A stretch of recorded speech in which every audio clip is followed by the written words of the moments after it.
ఒకప్పుడు మన అమ్మమ్మలు నానమ్మలు 10 మందికి పైగా పిల్లలను ప్రకృతి సహజంగా ఎటువంటి ఆపరేషన్ లేకుండా ప్రసవించేవారు. కానీ ఇప్పుడు మాత్రం పరిస్థితి పూర్తిగా మారిపోయింది. ఒక్క బిడ్డకు గర్భం ధరించడమే కష్టంగా మారింది. దంపతులు సంవత్సరాల పాటు ట్రీట్మెంట్కు వెళ్తున్నారు.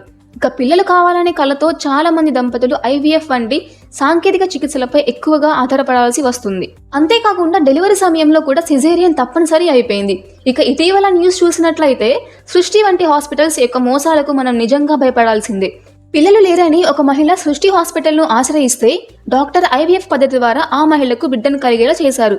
కానీ బాబు పుట్టాక అనారోగ్య సమస్యలు రావడంతో వారు డాక్టర్ను సంప్రదిస్తే వారు క్యాన్సర్ అన్నట్లుగా చెప్పడం జరిగింది.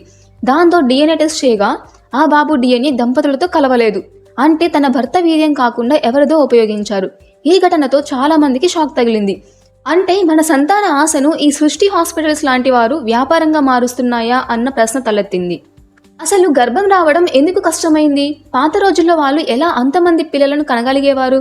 IVF, C-సెక్షన్స్ ఎందుకు విపరీతంగా పెరిగాయి? దీనికి మనం ఏం చేయాలి? ఇవన్నీ ఈ వీడియోలో తెలుసుకుందాం. పూర్వం జీవితం ప్రకృతికి దగ్గరగా ఉండేది. వ్యవసాయం, మట్టితో సంబంధం, మసాలాలు అవేమీ లేకుండా సున్నితమైన ఆహారం. వీటితో మహిళలు శారీరకంగా బలంగా ఉండేవారు, ఎక్కువ శ్రమ చేసేవారు. వ్యాయామం లేకున్నా సరే రోజువారీ పనులే వారికి శక్తిని ఇచ్చేవి. అతిగా ప్రాసెస్డ్ ఆహారం లేకపోవడం, ఒత్తిడి లేకపోవడం, సరైన నిద్ర ఉండడం వల్ల హార్మోన్స్ కరెక్ట్గా పనిచేసేవి. అంతేకాకుండా 18 నుండి 22 ఏళ్ల మధ్య తల్లులయ్యేవారు ఎక్కువగా ఉండేవారు. ఇది గర్భధారణకు అనుకూలమైన వయస్సు. కానీ ప్రస్తుత జీవితం సాంకేతికతతో నిండి ఉంది. ఆరోగ్యాన్ని వదిలిపెట్టి బయట తిండే ఫాస్ట్ ఫుడ్, రాత్రిళ్ళు నిద్ర లేకపోవడం, రోజంతా కూర్చునే ఉద్యోగాల వల్ల హార్మోన్ల సమతుల్యత నశిస్తుంది. వీటి వలన PCOD, PCOS, థైరాయిడ్, ఇన్ఫెర్టిలిటీ, ఆడవారి గర్భాశయం బలహీనమై ఎగ్ కౌంట్ అనేది తగ్గిపోతుంది. అదే సమయంలో పెళ్లి వయసు పెరిగిపోతుంది. 30కి దగ్గరగా గర్భం ప్రయత్నించే మహిళలు ఎక్కువ. అంతేకాకుండా చాలా మంది దంపతులు ఉద్యోగం, సెటిల్ లైఫ్ స్టైల్, ఇండిపెండెంట్ జీవితం కోసం పెళ్లి తర్వాత 5-6 ఏళ్ల తర్వాత పిల్లల గురించి ఆలోచిస్తున్నారు.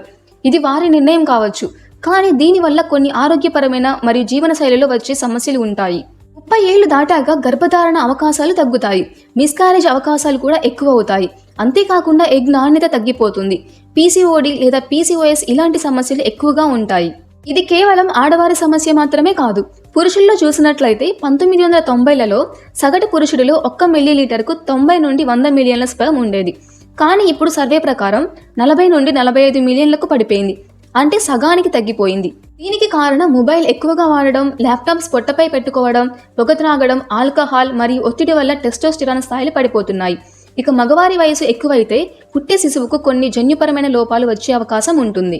ఇలా దంపతుల ఆలస్యం వల్ల పుట్టే శిశువుకు down syndrome, autism, low birth weight, కీళ్ళ సమస్యలు వంటి సమస్యలు వచ్చే అవకాశం ఎక్కువగా ఉంటుంది. ఇక ఇలాంటి ఆలస్యం వల్ల కొంతమంది ఆడవారికి సాధారణ గర్భం రాకపోవడంతో IVF లాంటి చికిత్సలను ఎంచుకుంటున్నారు. అసలు IVF అంటే ఏంటి? ఇది ఎలా పనిచేస్తుందో చూద్దాం. IVF అంటే ఇన్ విట్రో ఫెర్టిలైజేషన్. ఈ చికిత్స ద్వారా ఆడవారి అండాన్ని మరియు మగవారి స్పర్మ్ను ల్యాబ్లో కలిపి బయటే ఎంబ్రియో తయారు చేస్తారు. అంటే గర్భం పుట్టే మొదటి దశను బయటనే తయారు చేసి దాని తల్లి గర్భాశయంలోకి పంపిస్తారు.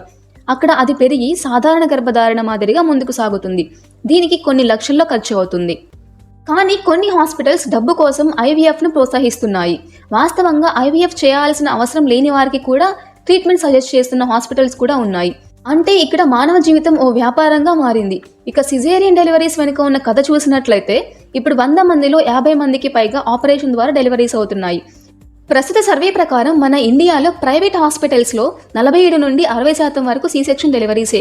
అంటే కొందరి ఆరోగ్య పరిస్థితుల వల్ల నిజంగానే C-సెక్షన్ అవసరమవుతుంది. అంటే శిశువు పొజిషన్ సరిగ్గా లేకపోవడం, తల్లికి BP, డయాబెటీస్, ప్లాసింటా సమస్యలు, ఇలా కొన్ని ఎమర్జెన్సీ పరిస్థితుల్లో C-సెక్షన్స్ చేస్తారు.